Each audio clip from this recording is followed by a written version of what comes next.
Here's what the new login box will look like on our website, firstsouth.com. Enter your username and click on Login. Once you enter your username, you will be taken to this screen where you'll enter your password. Please note, if your password does not meet our new vendor's security requirements, you will be prompted to change your password. For the new vendor, passwords must be between 8 and 32 characters, must contain at least one uppercase letter, one number, and may contain special characters. You can always change your password in advance by logging into our current online banking platform and accessing the Account Settings tab.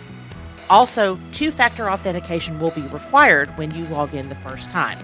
This means a 6-digit code will be sent to the email address or phone number we have on file for you. Please call us at 901-380-7400 or stop by any banking center to verify the information we have on file for you. Now we're going to go ahead and log in. The security validation screen is up next. You have the option to receive the 6-digit validation code via text message, voice message, email, or push notification. Let's leave this at text and then click or tap Request Code. The code will be sent using the contact information we have on file for you, so please be sure that your contact information is up to date with us. Once the code is received, you will enter it and then click or tap Validate.